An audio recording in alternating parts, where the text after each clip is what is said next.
ya que aquí el autor se dirige a aquellos que pertenecen al pueblo de Dios, a los que han sido llamados por Dios para ser suyos. Él les recuerda la dignidad con que han sido investidos y la manera en que los llama. Nos vamos a dar cuenta de esto. Si ustedes notan, el versículo 1 dice, por tanto, ¿no es así como comienza? Quiere decir que hay que prestar atención a esa pequeña palabra, porque es una palabra de enlace. O sea, nos invita a recordar todo lo que hemos venido diciendo en el capítulo 2. Y hemos hablado ampliamente acerca de Cristo, de su superioridad, de lo que Él es. Sobre todo si vamos al versículo 18, se nos dice que por cuanto Él mismo padeció siendo tentado, es poderoso para socorrer a los que son tentados. Entonces, cuando dice por tanto, es basados en lo que se acabó de decir de Jesucristo. Y al ver el contenido del capítulo 3 vamos a recordar estas dos cosas: que Cristo es poderoso y que es poderoso para socorrer a los que son tentados. Porque por tanto, ahora Él nos llama aquí hermanos santos. Es una frase muy común en el Nuevo Testamento, cuando dice hermanos santos, hermanos que han sido escogidos, que han sido separados. Lo bonito de la palabra santo, que tanto a mí me llena, es el hecho que es una palabra que implica que uno ha sido separado para un uso exclusivo. ¿No siente usted cierta dignidad en el hecho de que Dios a usted lo llamó para ser exclusivo de Él? En medio de este mundo Dios lo llamó para ser exclusivo de Él. Cuando dice hermanos santos, también dice participantes del llamamiento celestial. O sea, cuando dice llamamiento celestial, se refiere a nuestra ciudadanía en los cielos. Yo le pregunto, ¿es usted un ciudadano de los cielos? Sonia, ¿es usted una ciudadana de los cielos? Te dice amén. Emi, ¿eres tú una ciudadana de los cielos? Amén. Hermana, ¿es usted una ciudadana de los cielos? Álvaro. Amén. Amén. ¿Alguien aquí dice, no, yo no soy ciudadano de los cielos? Yo no sé qué es eso. ¿Somos ciudadanos de los cielos? Yo digo que sí. Y eso, pero el asunto está, ¿por qué sentimos tal seguridad? ¿Y por qué hacemos tal afirmación? Soy ciudadano de los cielos. ¿Sabía usted que decir soy ciudadano de los cielos es igual a decir tengo vida eterna? O voy a tener comunión con Dios por la eternidad. Entonces usted está implicando en su respuesta la seguridad de nuestra salvación.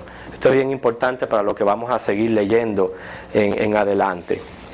Dice, por tanto, hermanos santos, participantes del llamamiento celestial, considerad, que bien importante eso, considerad, pensemos que lo que se va a decir sirva para nuestro fundamento, para adquirir base, para adquirir convicción. Por eso se nos llama a considerar lo que se va a decir. Considerad al apóstol y sumo sacerdote de nuestra profesión, Cristo Jesús, el cual es fiel al que le constituyó, como también lo fue Moisés en toda la casa de Dios.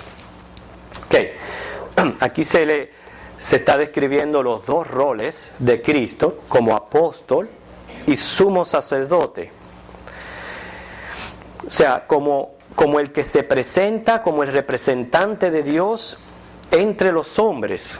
Más bien era el profeta o el apóstol, es un representante de Dios ante los hombres y también como representante de los hombres ante Dios. Por eso se combinan estos dos oficios, apóstol y sumo sacerdote. El profeta del Antiguo Testamento y el apóstol aquí tienen el mismo sentir. Es alguien que está representando a Dios entre los hombres, y por tanto ya el sumo sacerdote es lo inverso, representando al hombre ante Dios. Jesús dice aquí que Él fue aprobado fiel como enviado de Dios por el cumplimiento leal de la comisión que se le ha sido confiada. En Juan 17:4, ustedes lo pueden buscar, pero yo se los voy a decir lo que dice. Cristo, orando a Dios y hablando con Él, le dijo: yo te he glorificado en la tierra, he acabado la obra que me diste que hiciese. Esa fue una oración que Él hizo, y en la cruz Él dijo: consumado es. Cristo cumplió la misión a lo que Él fue enviado, por tanto es aprobado, es hallado fiel por Dios. Pero se está comparando aquí con Moisés.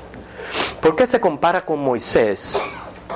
Porque la combinación de estos dos roles, apóstol y sumo sacerdote, no era muy común en el Antiguo Testamento. Ya dijimos, estaban los profetas que venían y hablaban de parte de Dios. Y estaba Aarón y su casa, a lo cual oficialmente tenían el título y llevaban la misión de lo que era el sumo sacerdocio por el pueblo. Pero que una persona combinara las dos cosas no era muy común en el Antiguo Testamento. Pero de Moisés se dice que él fue un verdadero abogado del pueblo ante Dios. Ya les dije, Aarón llevaba quizás el título oficial, pero vemos a Moisés en diferentes situaciones abogando por el pueblo. Y un caso de eso, ¿se recuerdan cuando el festival del becerro de oro? Que inclusive estuvo involucrado Aarón, y fue el ruego eficaz de Moisés lo que obtuvo el perdón de Dios para con el pueblo. Eso usted lo puede leer en Éxodo 32, versículo 11 y 31. Otro caso fue en Números 12, 7 al 8, y me gustaría que ese sí lo leyéramos. Números 12, 7 y 8.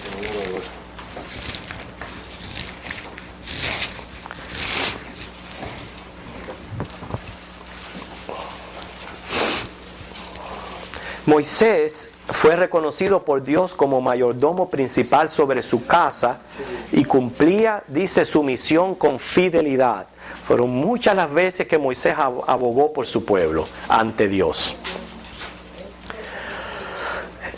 Números 12, 7 al 8, donde dice: no así a mi siervo Moisés, que es fiel en toda mi casa. Cara a cara hablaré con él, y claramente, y no por figuras, y verá la apariencia de Jehová. ¿Por qué pues no tuviste temor de hablar contra mi siervo Moisés? Pero noten cómo el versículo 7 dice que él es fiel en toda mi casa. Por casa, aquí se debe de entender lo que es el pueblo de Israel, o sea, la familia de Dios, no tanto las tiendas de campaña o la tienda de reunión. Por casa, aquí se está refiriendo a la familia de Dios. O sea que Moisés fue grande y fiel ante los ojos de Dios, y fue un buen administrador, un buen mayordomo sobre el pueblo de Israel. Ahora, noten cómo me dice el versículo 3 y 4.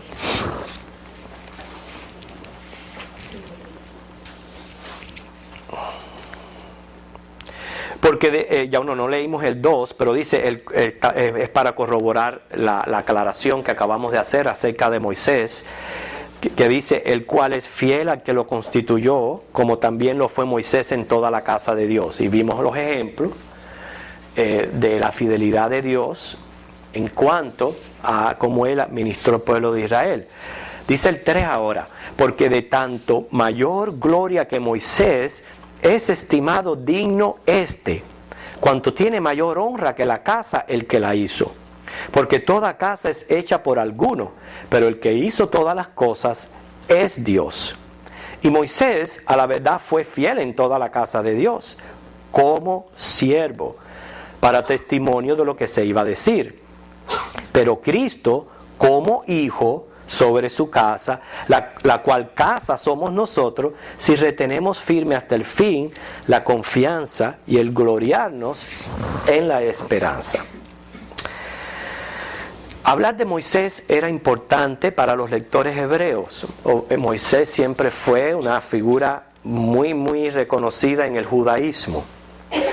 Y lo que está queriendo decir aquí es que la antigua administración que Moisés inauguró es inferior al nuevo orden que Cristo está estableciendo. Y sobre eso ya hemos hablado en los capítulos 2, la superioridad de Cristo sobre este nuevo orden que es el nuevo pacto de gracias. Moisés fue notable en virtud a su fidelidad al administrar la casa de Dios Israel. Pero ahora Cristo, que es el Hijo de Dios, dice aquí claramente que es quien a través de él, número uno, se hizo el universo. O sea, no solamente se hizo el universo, sino que su Padre se lo ha dado por herencia. Quiere decir que Él es el fundador y heredero de su pueblo, de su casa, al cual pertenecemos nosotros. Y hermanos, esto lo debemos de considerar con gran dignidad. Y es el llamado que nos está haciendo Hebreo a nosotros si pertenecemos a la casa o pueblo de Dios. Vimos en los versículos 5 y 6, número 1, Moisés sirvió en la casa como alguien que era parte de la casa. Sin embargo, su posición era, lo dice ahí claramente el versículo, de sirviente. ¿Okay? En contraste a Cristo, Cristo gobierna sobre su casa. Fíjense, Moisés administró en la casa de la cual él mismo era. ¿Entienden la idea? O sea, él era un siervo, pero Cristo es gobernador, es Señor sobre esta nueva casa que estamos hablando ahora. ¿Okay? Y se menciona la autoridad del Hijo, porque Cristo como Hijo, el Hijo siempre es mayor que el siervo. También Moisés no fue el autor de la antigua administración. Todo lo que Moisés hizo por su pueblo, él no fue el autor. El autor siempre fue Dios. Moisés siempre fue un siervo, instrumento en sus manos. Mas, sin embargo, Cristo es el autor de la nueva administración. Usted dirá, pero ¿por qué se está haciendo tanto énfasis en esto? Puede ser que nosotros, que hemos nacido ya en esta dispensación del tiempo de la iglesia, y que estamos acostumbrados a haber solamente escuchado el pacto de gracia, quizás no es tan llamativo como a las personas a las que fue escrita la epístola, donde tenían su mente saturada de Moisés, del antiguo pacto, de las antiguas leyes, y ellos sí necesitaban que se les aclarara muy bien la nueva relación de Cristo, o sea, Cristo sobre esta nueva casa que Él está edificando. También vimos como en el versículo 8, no sé si ustedes se dieron cuenta, en Números 12:8, que se editó una advertencia en contra de los que hablaran mal de Moisés. ¿Vieron eso? Por eso no se asombre que en la carta también hagan advertencias contra aquellos que ni escuchan a Cristo, ni escuchan el Evangelio, o hablan mal de Cristo o hablan mal del Evangelio. Eso lo vamos a estudiar en adelante, pero una de las frases horrenda cosa es caer en manos del Dios vivo. Porque si estamos viendo la inferioridad de Moisés sobre la superioridad de Cristo, y vemos que Dios no admitió que contra Moisés se hablara nada. Es más, su hermana María quedó leprosa una vez por murmurar contra su hermano Moisés. ¿Cuánto mayor castigo ustedes creen que van a recibir aquellos que pisoteen la sangre de Cristo? ¿Okay? Y por eso es que nos estamos dando cuenta cómo Hebreo habla de la manera que habla. Entonces, si ya dijimos que la casa a la cual Moisés sirvió es el pueblo de Israel, o sea, no podemos tener en nuestra mente lo que es el tabernáculo en sí, ¿cuál es la casa de Dios sobre la cual Cristo gobierna? ¿Cuál es esta casa? Bueno, esta casa somos nosotros. Vamos a buscar Efesios, capítulo 2. Efesios, capítulo 2.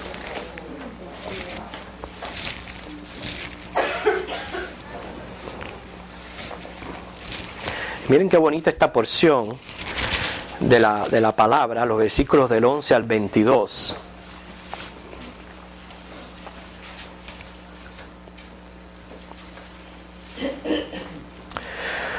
¿Ya todos tienen Efesios 2, del 11 en adelante? ¿Ya todos lo tienen? Síganme con la vista. Por tanto, acordaos de que en otro tiempo vosotros, los gentiles, en cuanto a la carne, erais llamados incircuncisión por la llamada circuncisión hecha con mano en la carne. O sea, no éramos judíos, no éramos parte del pueblo de Dios. En aquel tiempo estabais sin Cristo. ¿Nos recordamos en el tiempo en que estábamos sin Cristo, muchos de nosotros? Dice, alejados de la ciudadanía de Israel. No teníamos esa seguridad de la ciudadanía como la tenemos hoy día. Dice, ajenos a los pactos de la promesa. O sea, estábamos fuera de aquella promesa hecha ¿a quién? A Abraham. Y estábamos también sin esperanza y sin Dios en el mundo. O sea, estábamos antes de Cristo, esta era nuestra condición. Ahora, las cosas en Cristo cambian. Y es lo que la palabra del Señor quiere que nosotros nos aseguremos, hermanos. Que no es por nosotros no nos podemos asegurar a nosotros mismos. Nuestra seguridad está completamente fundamentada en Jesucristo. Él es la base y el fundamento de que todas las cosas en mi vida hayan cambiado de la manera que ha sucedido hoy. Dice, pero ahora en Cristo Jesús, vosotros que en otro tiempo estabais lejos, habéis sido hechos. No nos acercamos nosotros. Aprendan a interpretar la palabra, porque la palabra nos lleva siempre al mismo sentido de que todo está en la obra de Cristo. Nosotros no nos acercamos a Dios. Nosotros hemos sido hechos cercanos a Dios, y es obvio que es por la sangre de Cristo. Dice, porque Él es nuestra paz, que de ambos pueblos hizo uno, derribando la pared intermedia de separación, aboliendo en su carne las enemistades, la ley de los mandamientos expresados en ordenanzas, para crear en sí mismo de los dos un solo y nuevo hombre, haciendo la paz. Está hablando aquí de los dos pueblos, judíos y gentiles. Dice, mediante la cruz reconciliar con Dios a ambos en un solo cuerpo, matando en ella las enemistades. Y vino y anunció las buenas nuevas de paz a vosotros que estabais lejos y a los que estaban cerca. Porque por medio de Él, los unos y los otros, tenemos entrada por un mismo Espíritu al Padre. Así que, por medio de Él, de Cristo, por eso Hebreo nos decía, considerad al apóstol, al sumo sacerdote Jesucristo, porque por medio de Él ya no sois extranjeros ni advenedizos, sino conciudadanos de los santos, miembros de la familia de Dios, edificados sobre el fundamento de los apóstoles y profetas, siendo la principal piedra del ángulo Jesucristo mismo. Dice, en quien todo el edificio bien coordinado va creciendo para ser un templo santo en el Señor, en quien vosotros también sois juntamente edificados para morada de Dios en el Espíritu. Quiere decir que en Cristo nosotros somos esa casa sobre la cual Cristo gobierna. Un versículo más que nos gustaría considerar es 1 Corintios 3:9. 1 Corintios 3:9.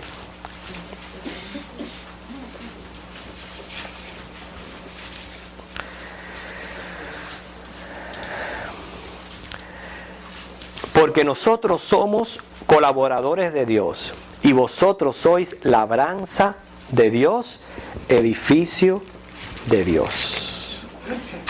Así que, hermanos, esta casa se compone de todos los creyentes, judíos creyentes como ahora nosotros gentiles creyentes. Entonces, yo estoy seguro de pertenecer a la familia de Dios y estoy seguro de tener herencia en los cielos. Esa es una seguridad, hermanos, que nadie me la quita. ¿Por qué? Porque está en Cristo. No está en mí, sino está en Cristo. Pero bueno, dice aquí, versículo 6, pero Cristo como hijo sobre su casa, la cual casa somos nosotros, si retenemos firme hasta el fin la confianza y el gloriarnos en la esperanza. Si retenemos firme hasta el fin. Esta es la frase complicada, que es la que nos puede llamar a malos entendidos. Hay que ver qué es lo que se está reteniendo. ¿Okay? Habla de confianza. ¿Okay? Porque lo que se opone a la confianza es la duda. ¿Okay? Entonces lo que está tratando de aquí el autor es crear en nosotros suficiente confianza en Cristo para que nosotros podamos gloriarnos en la esperanza hasta el fin de nuestros días. ¿Okay? Retener aparentemente habla de perseverancia, o sea, de la perseverancia de los santos. Quiero decirle, número 1, que la perseverancia es la prueba de la realidad como creyente. Repito eso. La perseverancia en Cristo es, podemos decir, prueba o evidencia de la realidad del creyente.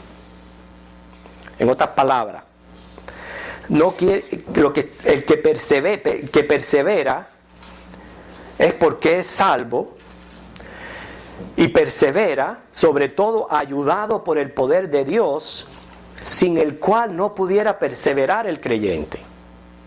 Por eso es lo que hay que aclarar muy bien de esa frase, porque dice, ok, somos de la casa si retenemos firme. Entonces puede sembrar cierta duda en nosotros. ¿A qué se está refiriendo aquí? Bueno, se está refiriendo a la perseverancia de los santos. Y sí, el creyente va a perseverar en Cristo desde el momento que entregó su vida a Cristo. Esa es la realidad y la evidencia de que es un creyente. Si no persevera en Cristo es porque no fue creyente. ¿Entienden eso? ¿Ok?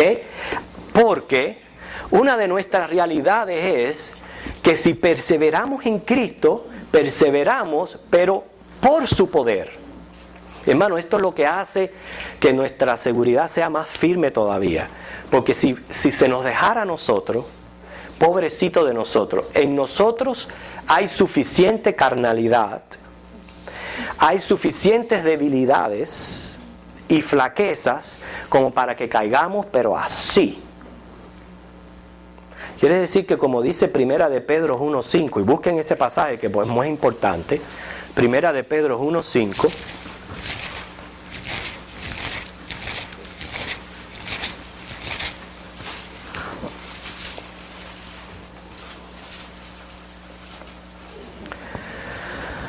dice que sois guardados por el poder de Dios mediante la fe para alcanzar la salvación que está preparada para ser manifestada en el tiempo postrero. Claramente ese versículo le dice que nosotros somos guardados en el poder de Dios.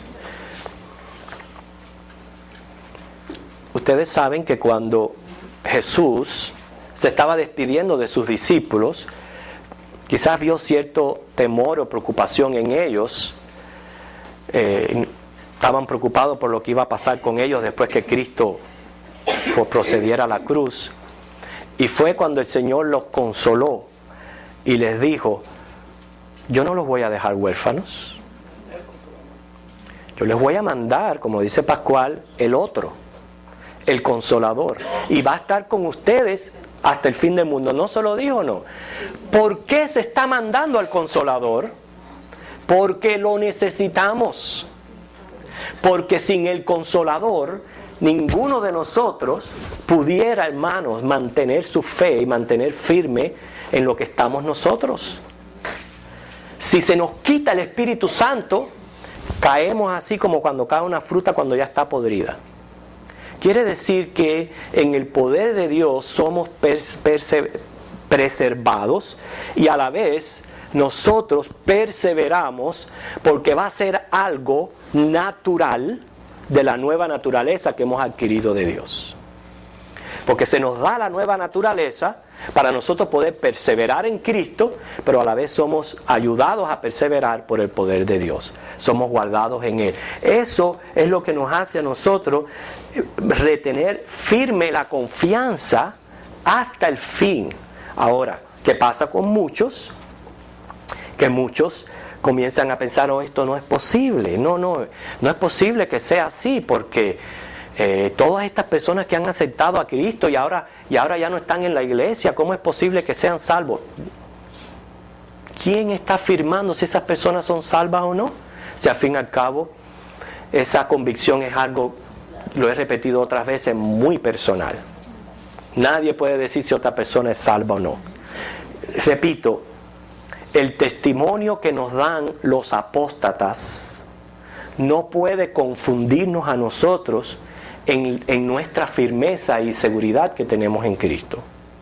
¿Okay? ¿Por qué? Porque claramente el Señor lo dice, lo explicó a través de una parábola en Marcos 4, 3 a 8, no lo busquen, estoy mencionando solamente la parábola del sembrador.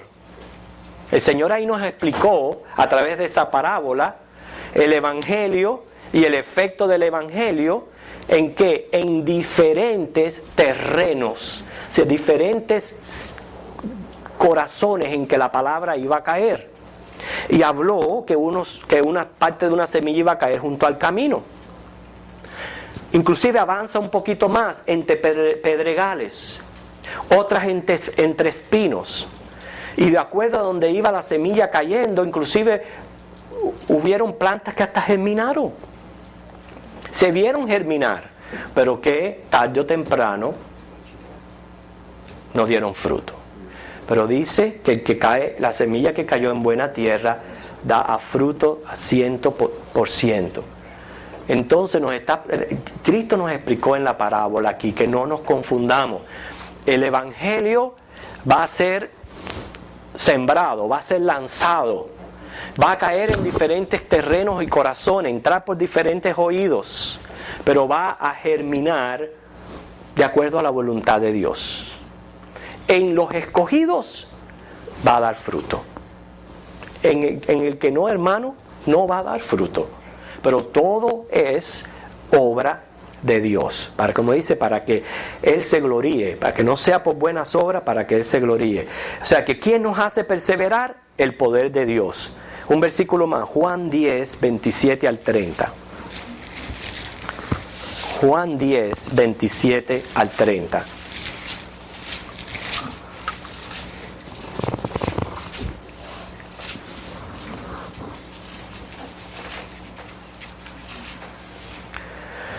Mis ovejas oyen mi voz y yo las conozco y me siguen.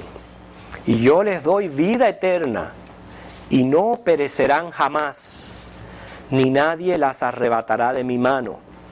Mi Padre que me las dio es mayor que todos y nadie las puede arrebatar de la mano de mi Padre. Y yo y el Padre uno somos. Fíjense para que ustedes vean, el poder de perseverar viene de Dios para con las ovejas. Las ovejas que son de Cristo, nadie las va a arrebatar de la mano. Claro, en nuestra naturaleza caída, hermano, yo siempre he explicado esto que ocurre en nuestra vida, que van a haber siempre bajas y altas, pero siempre hacia arriba, porque ese es el camino próspero del cristiano. El crecimiento y la madurez. Muchas veces cristianos quizás tienen un golpe, una caída grande, pero eso no significa que porque hayan caído grandemente ya no hay solución para ellos. Si son ovejas, si son de Cristo, hermanos, vuelven para arriba de nuevo, porque es por el poder de Dios. No es por nuestro poder, es por el poder de Dios. Y en eso, esa tiene que ser nuestra confianza. La idea del autor es que retengamos una profesión sin temor.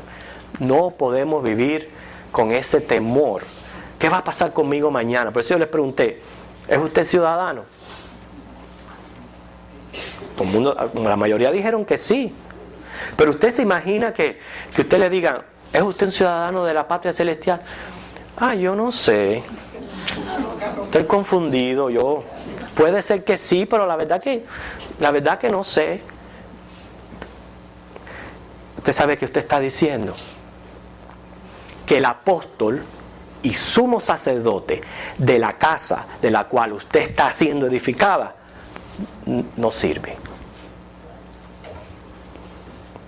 Eso es lo que usted está diciendo, con sus dudas, con su inseguridad y con su desconfianza. Y es lo que el Señor está tratando de quitar de nosotros aquí completamente. Está el Señor tratando de sembrar una confianza y una fe, porque está basada en el que está no en la casa como estaba Moisés, sino sobre la casa, gobernando la casa, edificando la casa, ayudándonos a perseverar en Él. Y por eso es que nos invita aquí a que el cristiano vive por fe, y es nuestra esperanza. Así que estos hebreos fueron sometidos a varias presiones que amenazaban la seguridad de su fe. La seguridad nos las da Dios para que nosotros no dudemos, y para que nosotros no vivamos vidas en un vaivén, para que nosotros tengamos completamente seguridad y fe y no cambiemos ni en carácter ni en conducta. Que cada vez que nos visite la duda y que quiera arrancar esa seguridad que tenemos en Cristo, hay que rechazar esa amenaza. De eso se trata, retener firmes la confianza en la esperanza que tenemos. Y todo esto se nos permite al considerar a Cristo. Considerando a Cristo, entonces nosotros podemos retener firmes la fe y la esperanza que tenemos en Él. Así que el Señor nos bendiga. Hermanos, antes de despedirnos, ayer tuvimos un grupo de hermanos que se sometieron a sus entrevistas para miembros. Yo quiero pedirle a esos hermanos que están aquí presentes que por favor, si pueden esperarnos un momentico afuera, ya que como iglesia vamos a proceder a votar por el